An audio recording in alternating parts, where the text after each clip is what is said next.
K2SP ni bagi pendapat saya lah selaku majikan, ianya adalah satu hak yang wajib diberi kepada semua staf kita tanpa kira dia nak atau tak nak. Taylor Swift ni dia dah pergi ke Singapura tuan untuk buat 6 konsekutif yang menyebabkan Singapura secara tak langsung untung 1.7 bilion tuan dalam masa 8 hari. Dia macam ni atau boleh. Kalau seorang buat masalah, Allah tak turunkan bala kepada seorang tu. Allah akan turunkan bala kepada semua orang. Buat mati tak buat mati, jadi baik buat daripada rugi. InsyaAllah ada rezeki, moga dikabulkan hajat di hati. Berakit-rakit ke hulu, berenang-renang ke tepian, bersakit-sakit dahulu, bersenang-senang kemudian. Final evil, evil, final evil, evil, final evil, evil. Ini peluang untuk ubah hidup. Bismillahirrahmanirrahim. Assalamualaikum warahmatullahi wabarakatuh. Selamat kembali ke episod 49 Fana Evo Podcast. Saya Syarifuddin Sahidan. Fadi Ghazali. Ya, yang berada di Studio B ya. Dengannya ada kat Studio B, White Sand, Hawaii. Hawaii. Kita nak cuba satu perkara baru lah. Kita try. Kita nak commit every week kita keluar podcast baru. Jadi masa kita tak mengizinkan, so kita cuba buat. Ya, insyaAllah. Dan selamat berpuasa, Tuan Fadi. Ya, selamat berpuasa Tuan Budin. Ya, Untuk makluman semua, apabila anda mendengar podcast ni, ini adalah kami rakamkan pada hari pertama Ramadan 2024. Alhamdulillah. Alhamdulillah. Apa Tuan Budin hari ni? Alhamdulillah, hari ini wife saya memang sangat perform. Menyediakan hidangan ayam goreng dan juga sayur apa namanya tu bendi masak kicap. Sedap tuan, terbaik. Tuan pula macam mana? Kita level perform tu Tuan. Alhamdulillah tuan. Kita tak perlu nak makanan-makanan mewah. Air tangan isteri tu yang menyebabkan dia jadi perform. Whatever it is yang dia masak. Ya. Saya Alhamdulillah makan telur Tuan. Oh, diet. Saya lupa. Tuan memang nak diet ke tahun ni? Guna storage for the past 1 year ni, kita nak bakar sikit lah. InsyaAllah. Saya doakan supaya apa saja niat dan impian Tuan Fadi untuk mencapai badan seperti Syahrukh tercapai lah insyaAllah. InsyaAllah. Okay, so apa topik kita hari ni Tuan Budin? What's going on in Malaysia? Kita cerita semasa. Dua benda penting yang kita akan cover iaitu tentang dividen K2SP dan juga Meta Down baru-baru ni. Dan last sekali ada segmen santai. Segmen santai ni kena tengok sampai ke akhir lah baru anda nampak betapa santainya kami. Gitu. Okey Tuan Fadi? Boleh insyaAllah. Okay, Boleh so insyaAllah. what's going on? First topic. Ya, okey. Kita cerita pasal what's going on tentang peningkatan kadar dividen KWSP. Baru-baru ni KWSP meletakkan 5.5% untuk konvensional dan 5.4% untuk syariah bagi tahun berakhir Disember 2023 kadar dividennya. So kalau kita tengok dividen ni, dia lebih baik berbanding tahun lepas. Sebab tahun lepas 5.35 untuk konvensional dan syariah hanya 4.75. So bagi saya tahun ni dia lebih baik lah Tuan Fadi. So orang tertanya-tanya Tuan Fadi, kenapa K2SP ni dia lebih baik? So Tuan Fadi ada jawapan ke? Kenapa KWSP lebih baik? Dia macam ni. Kalau kita tengok kan, antara kadar K2SP berbanding dengan ASB, K2SP lebih baik tau. Sebab K2SP 5.4, ASB hanya 5.25 kalau tak silap saya. Betul tak? 5.25. So, K2SP sekarang ni performance dia lebih baik daripada ASB. Cuma ramai orang tidak mempercayai K2SP sebab kan sebelum ni waktu PKP 3-4 kali juga keluar. Sina, tu, ni banyak Tuan Fadi waktu tu.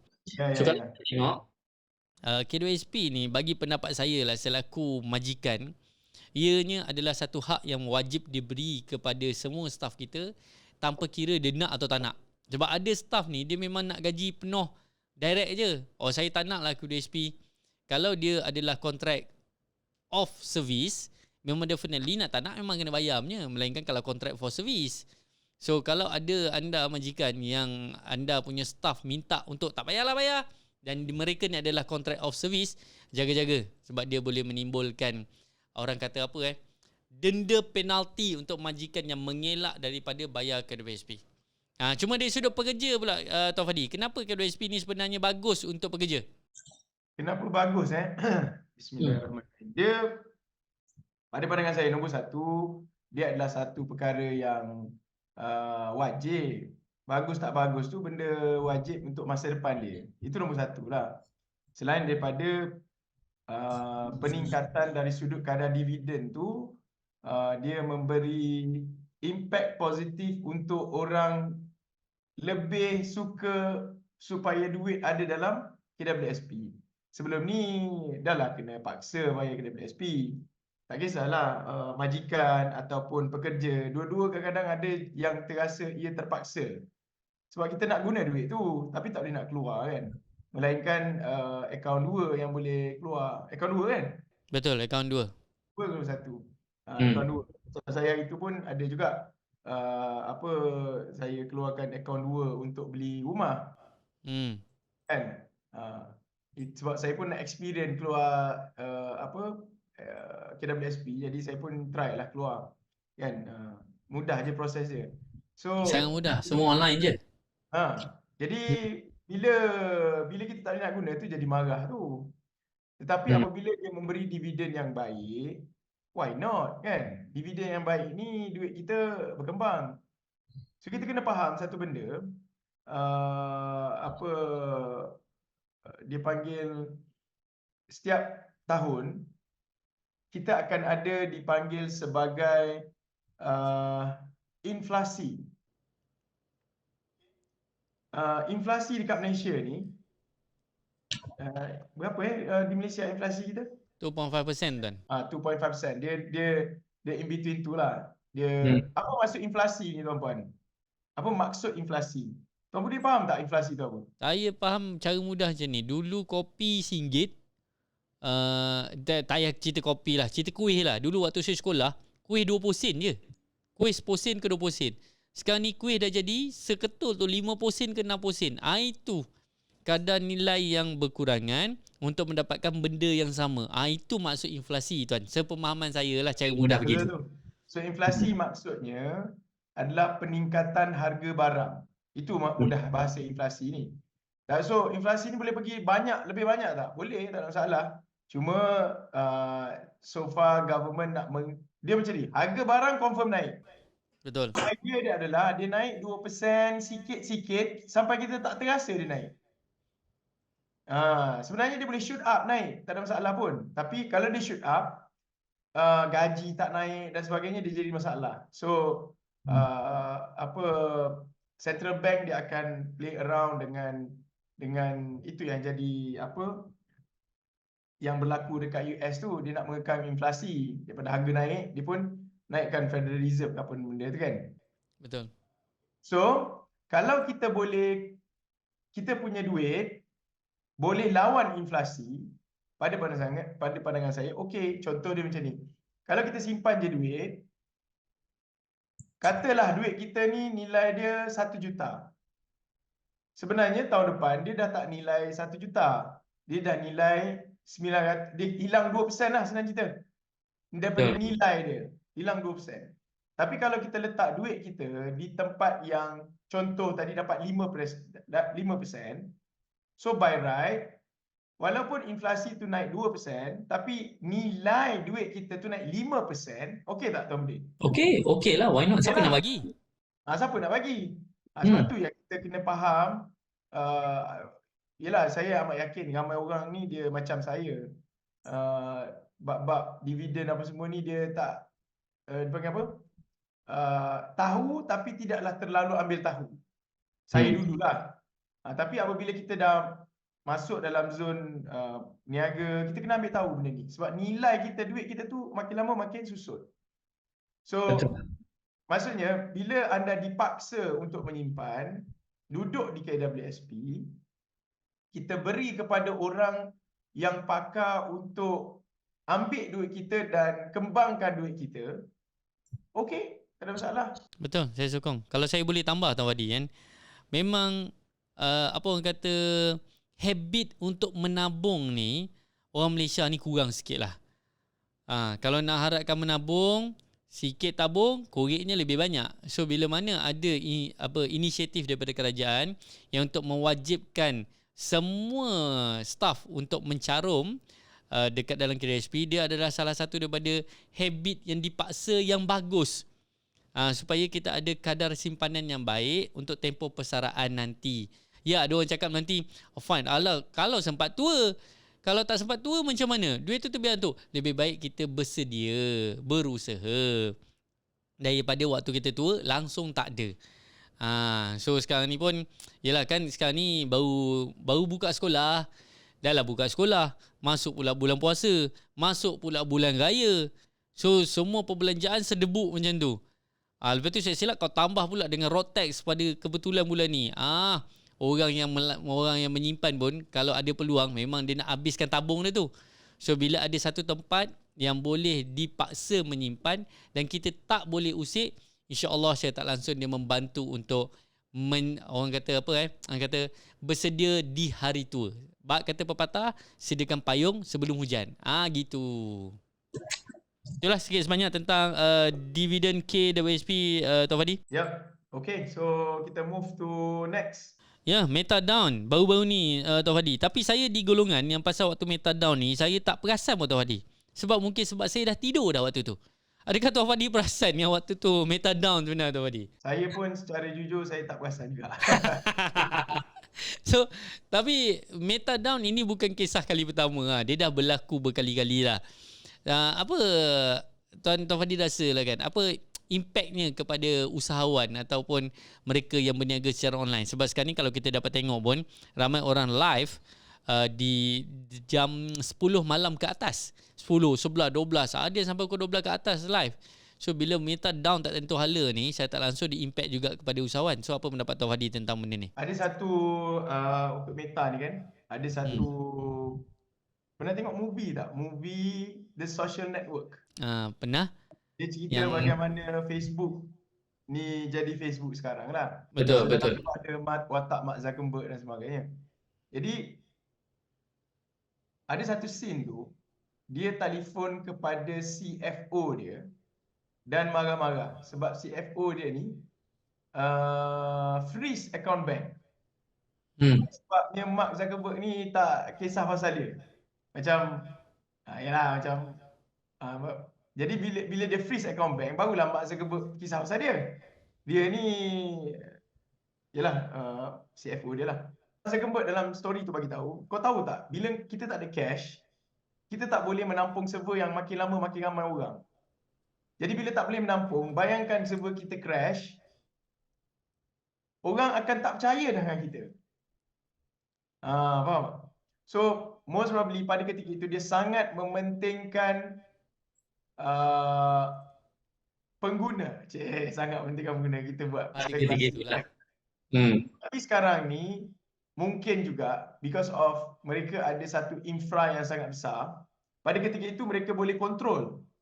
Sekarang ni most probably mereka boleh control on their side, tapi most probably dia berlaku di pihak orang lain. Betul.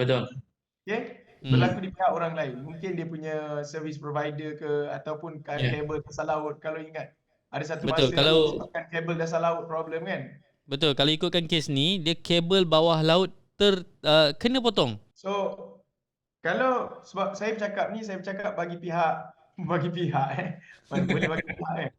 Saya bercakap tu because kita pun ada software company kita sendiri.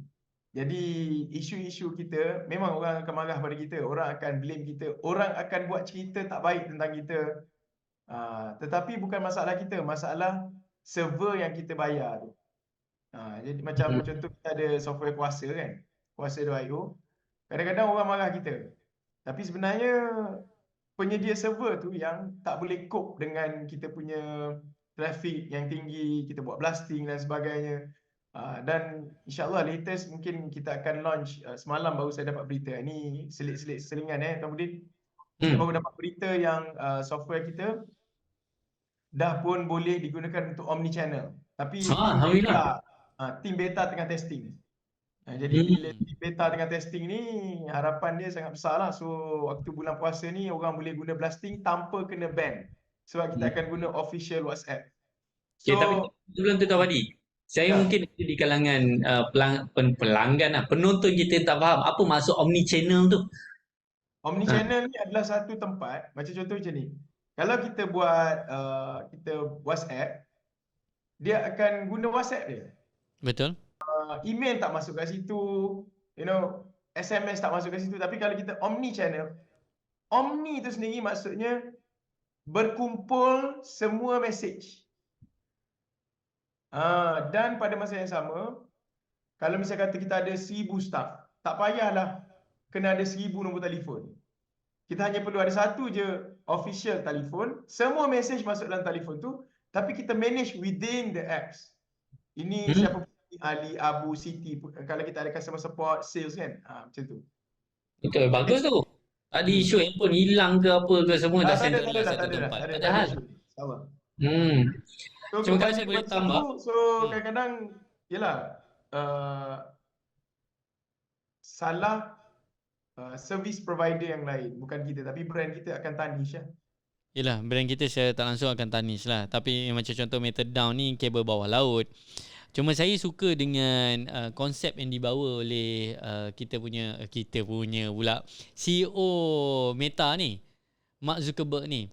Mark Zuckerberg ni kalau saya dapat tengok dekat sini dia melantik salah seorang daripada anak Malaysia sebagai ahli lembaga pengarah tau. Nama beliau adalah Hock Tan. Beliau ni merupakan anak jati Pulau Pinang yang pernah berkhidmat dekat General Motors, dekat PepsiCo, dan beliau sebelum ni merupakan, kalau tak silap saya, last kali tempat dia adalah Broadcom Inc.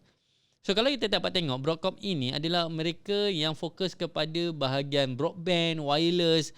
So Meta ni betul dia adalah social media, tapi secara tak langsung Mark Zuckerberg ni bijak. Dia boleh bawa masuk orang yang dia sendiri nak control the whole environment, tak silap. Dia sendiri mungkin nak menyediakan server dia sendiri, mungkin kabel bawah laut dia sendiri, mungkin wireless dia sendiri, kita tak pasti. Sebab bukan sekadar beliau ni saja, Hock Tan ni saja. Kalau tengok ahli lembaga pengarah untuk Meta ni, boleh termasuk macam CEO Dropbox. Maksudnya dia bukan berfikir dari sudut social media sahaja, dia berfikir sudut lebih luas. So kat situ mungkin kita boleh belajar sebagai kita ni usahawan, kita nak tak nak, kita tak boleh jadi orang yang paling bijak dekat dalam office kita. Kita kena bawa masuk orang yang lebih bijak daripada kita untuk melihat dari sudut yang lebih besar dan lebih baik daripada syarikat kita sekarang. Itu yang saya nampak Tuan Fadi dengan kes yang berlaku pada Meta ni. Okay, so nombor 3 Zahmuddin, isu. Ya, isu. Tuan, ni isu ni memang favourite lah tuan. Dia bukan isu sangat lah tuan. Dia tentang lagu-lagu minat. Dan saya tengok macam Tuan Fadi ni, kalau dekat dalam radio pun biasa, kalau saya dengar Zayan tuan. Tapi saya tengok tuan ni memang dengar lagu-lagu Taylor Swift. Betul lah tuan? Saya bukan dengar. Dia zaman kita universiti dulu. Zaman tu zaman kita layan apa dia panggil? Pop kan? Cik. Lepas tu pula zaman tu zaman lagu-lagu yang macam Taylor Swift tu, lagu-lagu yang sedang menyuarakan rasa hati. Contoh lagu tuan, cuba nyanyi sikit tuan. Lagu macam mana tu? Macam tak Boleh remind lah tuan? Boleh lah tuan. Ni public sangat ni. Dan kita kabarkan yang Taylor Swift ni, dia dah pergi ke Singapore tuan untuk buat 6 konsekutif, 6 konsert. Dia bukan satu tuan, 6 konsert yang menyebabkan Singapura secara tak langsung untung 1.7 bilion tuan dalam masa 8 hari. Hanya disebabkan oleh konsert Taylor Swift ni tuan. Lain macam tuan. So apa pendapat tuan tentang benda ni? Kenapa Malaysia boleh terlepas tuan? Ni 8 hari 1.7 bilion ni tuan. Malaysia dah terlepas peluang lah ni. So apa pendapat tuan tentang perkara ni? Satu, saya faham kenapa Malaysia tak buat decision untuk bawa masuk Taylor Swift. I believe kita boleh ajak lagi ramai orang yang yang ada pengaruh, bukan saja Taylor Swift. Hari tu pun kita terlepas, kita ada beberapa lagi yang kita terlepas. Kan? Ada beberapa lagi. Tapi saya faham kenapa kita tak ambil decision tu, sebab kita ada leluhur yang kita perlu pegang. Ya ke tuan? Adakah Ha? sebenarnya leluhur yang kita kena pegang ataupun sebab politik? Ah, Dia macam ni. ah, Dia kena tengok siapa yang memimpin pada ketika itu. Kan? hmm, Pemimpin tu jika dia faham Islam, maka Islam tak benar kan, maka dia berpegang kepada prinsip Islam tak benar kan. Dia bukan isu kaum lain ke apa ke, tidak. hmm. Jadi kita punya asal budaya kita tu, konsep-konsep ni adalah, ni pandangan peribadi saya. Ya. And then we talk about that 1.7 million loss tu. Okey, faham. That 1.7 billion yang loss tu. Hmm. Jadi konsep-konsep ni dia macam ni Tuan Budin. Kalau seorang buat masalah, Allah tak turunkan bala kepada seorang tu. Allah akan turunkan bala kepada semua orang. Hmm. Jadi itu memang kita kena faham. Itu diajar dalam Islam. Jadi Kalau- saya tak langsung tuan Kalau berpendapat. Jadi kiranya saya tak langsung tuan berpendapat bukan sahaja konsep Taylor Swift sebenarnya tak payah buat kat Malaysia. Mana-mana konsep yang lara lah tak payah buat kat Malaysia. Begitu ke? Tak, bukan. Apabila mereka nak masuk Malaysia, boleh, tak ada masalah. Tetapi mesti ada garis panduan yang perlu dipatuhi. Betul, tu saya Garis sokong. panduan itu bukanlah bermaksud kita tak nak bagi terus. Kita bukanlah seorang satu bangsa yang sangat mundur pemikirannya.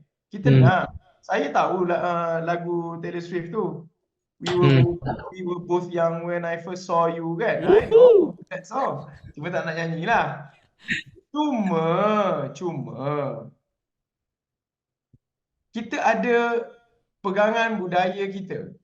So if you can follow budaya tu, of course tak ada masalah. Contohnya apa?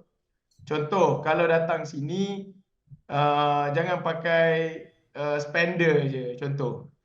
Kan? Dia boleh tak kontrol benda tu?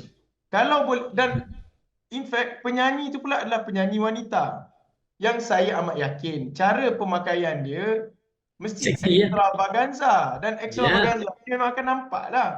Ya, tak cukup kain. Tak cukup kainnya.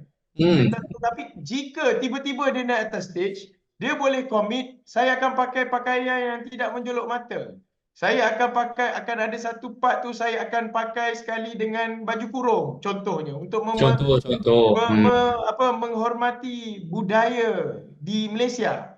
Okey, tak ada masalah. We can allow that to happen. Kan? Tapi kalau misal kata awak masuk tempat kita, awak nak bawa budaya awak, mana boleh. Budaya awak tu yang menyebabkan banyak hati-hati yang mati di sana. Sebab hati-hati itu terlalu open-minded, sampaikan segala benda nak open. Pergi anugerah Oscar, pergi telanjang. Can you imagine? Oscar, kan 2-3 hari lepas, John Cena ke apa, lupa nama dia. Ada tengok tak? Oh, saya tak sempat tu nak follow Oscar tu. Tuan, jangan tak sebab sangat tuan. Tuan banyak main social media daripada saya tuan. Tapi Oscar saya tak keluar tuan. Minta maaf tuan. Oscar tak keluar dalam sosial media saya. Nampak tak betapa sucinya Bila Ramadan. Itu sebelum Ramadan. Dia pergi naik atas stage, telanjang, hanya tutup depan je. Imagine. Allah. Adakah kita nak anak-anak kita to that level? Okay, so bagi saya, pendapat saya very simple. Nak allow Taylor Swift ataupun yang lain datang, we need to have sets of rules yang perlu dipatuhi, do and don'ts. And then akan ada wujud, kalau orang, let's say, kita kena beat dengan Singapore akan like, tak payahlah, kita tak ada any restriction macam Malaysia, jom datang Malaysia. Dia akan beat macam tu pula. So, in order untuk kita dapat that contract, kita kena bijak sikit. So, kita provide additional benefit untuk orang yang buat konsert tu, supaya kita dapat bid tu, tetapi dengan mematuhi syarat-syarat yang kita telah tetapkan. Hmm. Itu Betul. kalau saya jadi Perdana Menteri lah. Ya. Tapi saya sukalah dengan entrepreneurship yang ada dengan Perdana Menteri dia panggil, Presiden Singapore. Perdana Menteri, Prime Minister. Prime Minister of Singapore ni, di mana dia boleh buat perjanjian. Yang ini kantoi lah, dia memang dia mengakui kan, sebab itu Thailand ada beritahu, kemudian Singapore pun mengakuinya bahawa dia dah kautim dengan Taylor Swift ni. Once kau dah buat dekat negara aku, kau jangan buat dah dekat negara-negara Asia Tenggara, Thailand, Malaysia. So bagi saya entrepreneurship Singapore ni memang bijak ah. Tapi saya tak langsung dia nakal jugalah tu. Sampai tak bagi chance langsung dekat negara-negara jiran yang lain ni untuk merasai juga kan. Kat situ sebab dia tu saya kata it's all about deal. Kita kena deal. Ni. Dia macam kalau kita buat bisnes pun kita kena deal. Yang politik pun kena deal. Ini kena deal. Sebab dia kena ingat let's say lah ambil contoh. Dia tahu yang dia akan dapat, dia punya projection is like 1.7 billion ringgit. Dia akan dapat. Okay. Sebab tu dia nak dapat 1.7 billion, so dia deal, let's say the cost untuk dapatkan Taylor Swift is like berapa? 700 juta. Let's say dia akan dapat additional 1 billion. Are we willing to spend untuk dapat banyak tu? Kalau boleh, okay, sebab kita akan ada surplus kat situ. Kita akan ada margin kat situ. So saya yakin bukan saja Singapore boleh demand, Taylor Swift pun boleh demand. Tim dia akan cakap, okay, kalau you nak I buat dekat Singapore saja, apa yang I akan dapat? Dia akan bagi lah. Itu yang kita tidak on our side, kita kena ada benda tu. Don't be too rigid, at the same time preserve kita punya budaya.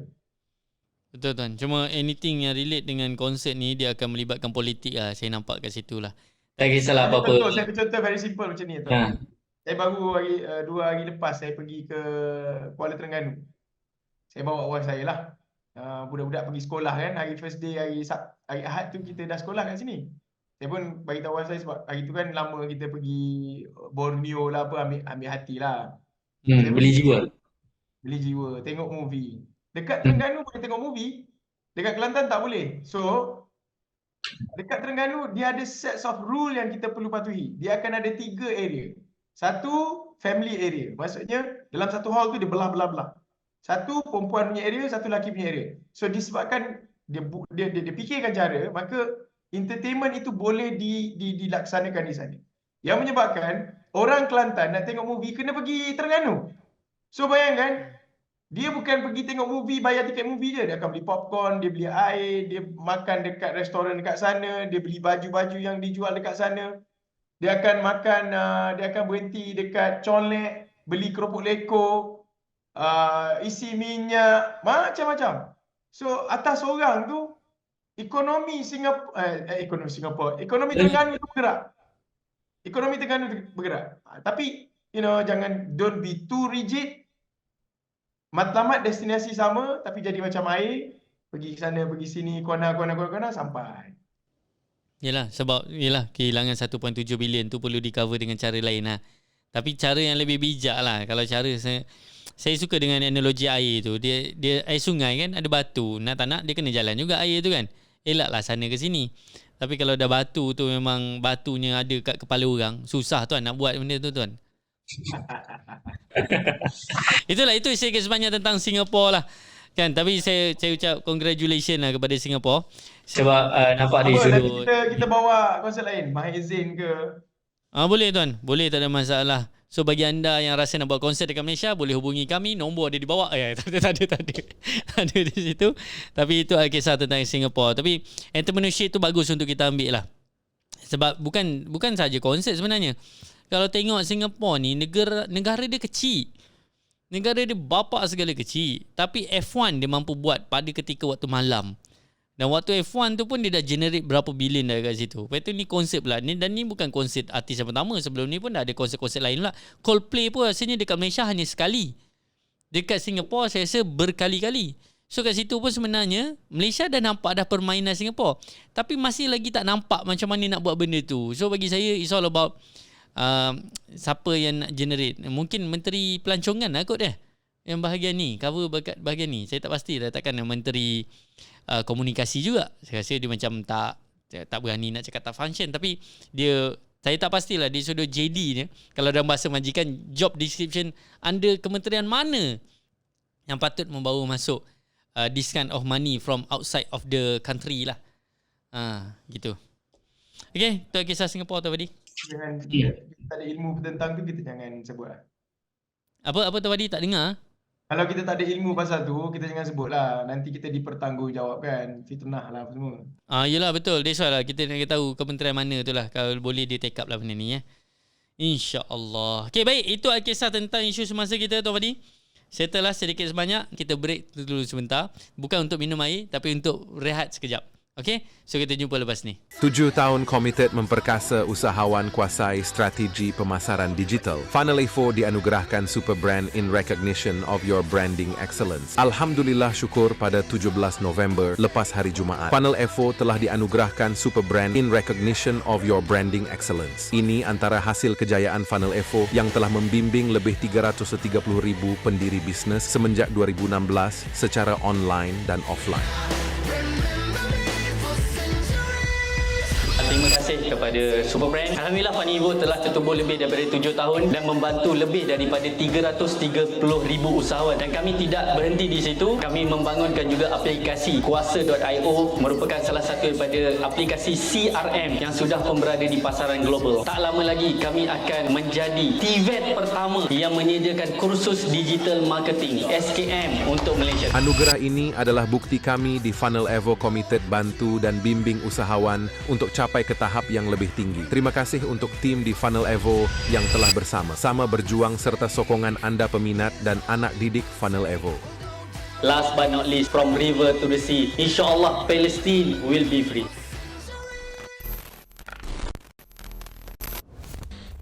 Alright, terima kasih.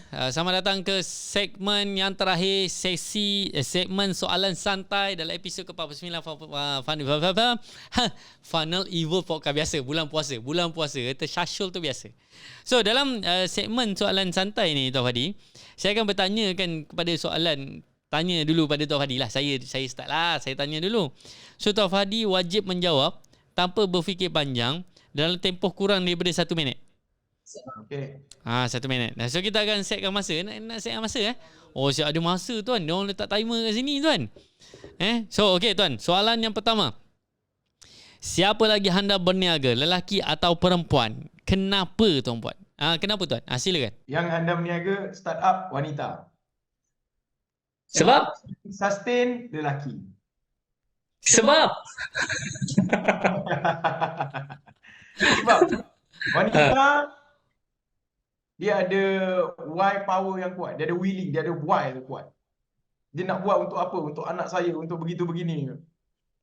Tetapi dia tak boleh, dia macam bubble tau. Dia macam ni kocok air. Dia tak boleh pergi jauh. Wanita. Okay? Dia ada limitation. Tetapi lelaki untuk sustain bagus.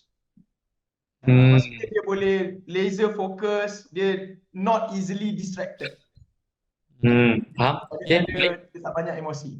Dia tak banyak emosi lah. Okay. Kalau tanya saya tuan, siapa lagi anda berniaga, dia tak kisah lelaki atau perempuan. Kalau perempuan, kurangkan emosi. Kalau lelaki, kurangkan berfikir, banyakkan buat. So insyaAllah dua-dua ni boleh berjaya lah, insyaAllah. Kalau dua tu dapat diperbarui. Okay, soalan nombor 2 tuan. Makanan Boleh salam lah untuk kurangkan emosi tu. Apa dia? Macam mana tuan? Harapan lah untuk perempuan kurangkan emosi. Itu je. Dah tu itu. Dah soalan saya tak boleh nak elaborate panjang tuan. So, selamat berjaya lah untuk kurangkan emosi tu. Okay, soalan nombor 2. Apa makanan kegemaran? Tapi anyway, saya tambah sikit lah sebab akan ada orang yang dengar podcast kita. That's why Allah dah tunjuk bagaimana cara wanita berniaga dengan baik. Allah dah tunjuk melalui contoh teladan Siti Khadijah.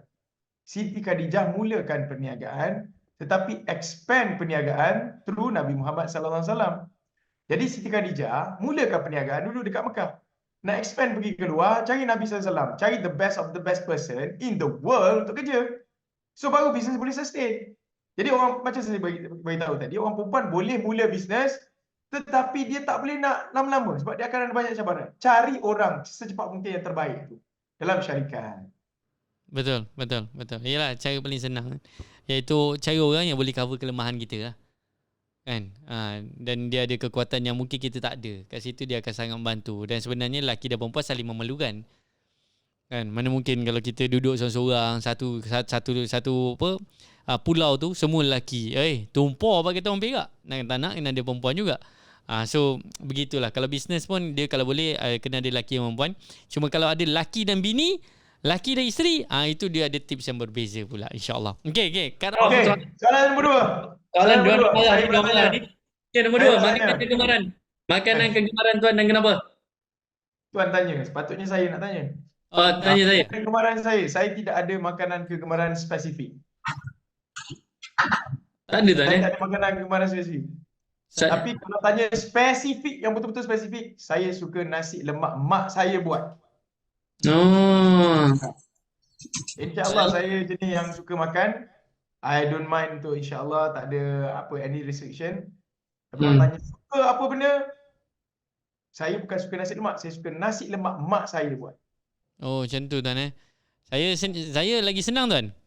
Saya memang kurang berfikir bab makan apa ni. So saya akan cakap setiap kali orang tanya, saya akan jawab nombor 1 dulu, nasi ayam. Tu paling senang, tak payah nak fikir sangat. So makanan kegemaran ke, makanan kau nak makan apa tengah hari ni ke? Tengah hari ni tak boleh, tengah hari ni puasa. Tapi nasi ayam lah, senang, tak payah fikir. Macam tu tuan. Saya nampak ada air kat tepi tuan. Ni air, bagi anda yang rasa nak berbuka puasa dengan keadaan tekak yang lebih sedap, dapatkan, buat saja tumbler. Sempat pula promote. Tapi tak ada air, kosong. Okey Kosong. tuan, saya tanya soalan nombor 3. Okay, nombor 3. Suka yang mana? Saya tanya dah pula. Okay, saya tanya. Tuan suka makan dekat rumah atau makan di luar? Dan kenapa? Saya sebenarnya macam saya beritahu awal tadi, saya suka makan di rumah. Tak kisahlah apa yang lauk tu sesimpel mana pun. Kadang-kadang saya just minta lauk, telur, masak kicap. Dah settle lah. Itu pun dah sedap dah. Bagi saya lah. Sebab saya lebih suka, tak payah nak complicated lah hidup ni. Sesenang yang boleh je. Tak payah nasi biryani gam ke kat rumah, tak payah. Walaupun dekat rumah ada Thermomix tu, tak apalah. Yang sesimpel boleh pun tak apalah. Sudahlah. Tapi dia sedap di rumah. Tuan pula macam mana? Saya suka makan di rumah. Ada particular sebab? Mungkin sebab isteri pertama masak ke macam mana? Isteri pertama, 2, 3, 4 definitely kena pandai masak semua. Tapi saya suka makan kat rumah sebab daripada kecil sampai besar mak saya besarkan kami dengan makan di rumah. Mak saya bawa sekali je makan kat luar lepas dia balik pada haji sebab dia tinggal 40 hari. Selain daripada tu, kami hanya makan dekat rumah dan dia ada menu yang sama setiap hari pun tak apa. It's okay. I'm okay dengan menu yang sama. Betul. Cuma satu je lah. Saya tidak boleh nak, zaman sudah berubah. Kalau nak paksa isteri masak di rumah, itu menjadi cabaran. Sebab kita faham sekarang ni suami dan isteri pun kebanyakannya bekerja. So kena tengok juga keadaan semasa bagaimana. Tolong jangan kecam saya. Okay, baik. So itu saja untuk 3. Kali ni 3 je tuan. 3 cukup lah tu. Dah cukup panas lah. Saya dekat komen tuan pun mesti banyak kecaman kepada tuan ni. Tapi insyaAllah tak ada apa-apa lah tuan. Hadap je lah tuan. Itu lumrah menjadi influencer tuan ya. Jadi insyaAllah ada apa-apa pesanan tuan untuk bulan Ramadan ni sebelum kita tamatkan kita punya episod 49? Bismillahirrahmanirrahim. Bulan Ramadan ni kita kena ada target. Kita kena ada target apa yang kita nak capai. Jadi buat target. Saya tunjuk sikitlah target saya. Boleh tunjuk kan? Sebab ada orang dengar podcast kita tak dengar. Saya dah tampal dalam bilik saya, bilik kerja saya ni, saya dah tampal lah target-target yang saya nak capai dan saya akan tick setiap hari. Jadi kita kena ada target. Capai tak capai tu kita usahakan. Target dia sudah apa? Bukan saja ada yang untuk kesihatan, untuk ibadah. Tapi dia mesti precise dan mesti apa dia panggil, ada result yang kita nak capai. Impian tu kena clear. Kalau tak clear nak berapa, nak capai apa dekat bulan Ramadan? Oh, nak tingkatkan ibadah, tingkat macam level macam mana? Kita tak ada that spesifik punya ni kan. Jadi dia macam lah, nanti abang belikan hadiah. Abang nak beli hadiah apa bang? Kalau selagi kita tak jawab hadiah apa, selagi itulah dia akan tanya hadiah apa, hadiah apa, hadiah apa, hadiah apa. Sama dengan budak lah kan. Nak beli hadiah apa? Tapi kalau kata nanti papa belikan Lego bentuk kapal terbang. Dah, dia akan senyap bila tarikhnya. Jadi kita pun dalam bulan Ramadan ni kena ada target. Ibadah untuk kesihatan, insya-Allah. Macam saya kesihatan, saya dah buat satu jadual setiap hari, berapa berat badan, apa yang saya kena buat, makan apa. Siap, wife saya dah prep dah untuk seminggu. Oh, mantap tuan. Adakah Fani Ibu akan mengeluarkan template checklist untuk Ramadan tuan? Manakah tuan dah ada prepare tu? Kok ada orang ni macam mana nak buat ni? Adakah tuan akan menyediakan that template tu? Saya tunjuk macam ni je checklist contoh Ni contoh. Ni contoh, tak tahu nampak ke tak ni. Ni contoh target Ramadan tadabbur 30 juz. Jadi simple je. Ramadan 1 juz 1, apa input yang dapat? Input yang dapat. Yang ni saya tulis sebab saya dah ada tulis dalam ni, saya print ni untuk sebab ada orang nak kan, jadi saya tolong print lah. So ni saya letak dekat depan mata saya dalam tempat kerja saya ni. Saya nampak tengok. So saya print. Ada yang saya print, ada yang saya letak dalam komputer saja tulis hari-hari. That's interesting. InsyaAllah. Okay, baik. Semoga mendapat manfaat daripada episod ke-49. Selamat menunaikan Ramadan. Ya, saya faham waktu ni tolong. Saya ingat saya just nak pesan satu je. Berbuka puasa tanpa membazir. Sekarang ni, tahun ni lagi dengan perang yang masih lagi berlaku di Gaza, masih lagi berlaku dekat dunia ni tuan-puan. Tolong, kita aman, kita makmur, kita banyak rezeki melempar ruah, bazar akan dipenuhi orang, tapi beli dengan kadar yang sepatutnya sahaja. Elakkan pembaziran. Kalau tahun lepas, kalau tak salah saya 73 tan. Tahun lepas bertan-tan lah tuan-puan. Sehari dibazirkan. Tahun ni dijangkakan 70 tahun lepas. Tahun lepas, kata kita punya producer tuan-puan, tahun lepas 73. Oh, bukan producer, penerbit. Oh, banyak jawatan sekarang ni dekat dalam kita punya studio tuan-puan. 73 tan hanya di Selangor terbazir waktu bazar. Sehari. So make sure tolong tahun tan tu berapa banyak? Tan tu orang tak nampak. 73 tan maksudnya 73,000 kilogram. 73 saya punya berat. Kita assume lah sekarang ni berat saya 73. Ada 1,000 saya. Ambil kau. Sampah. Makanannya tu. Barulah faham. Dan jadi cikgu kena fahamkan murid-murid. Oh, dia tak faham. Bayangkan. Tapi itu berat ideal saya tuan. Sekarang ni tak ada 73. Berat ideal sepatutnya 75. Dah. Kenapa aku perlu bagi tahu kan? So, elakkan pembaziran. Tu je lah. So, insyaAllah tu sahaja untuk episod 49. Kita jumpa nanti di episod yang seterusnya. Sekian wabillahi taufiq wa hidayah. Assalamualaikum warahmatullahi wabarakatuh. Pagi. Buat mati, tak buat mati. Jadi baik buat daripada rugi. InsyaAllah ada rezeki. Moga dikabulkan hajat di hati. Berakit-rakit ke hulu, berenang-renang ke tepian, bersakit-sakit dahulu, bersenang-senang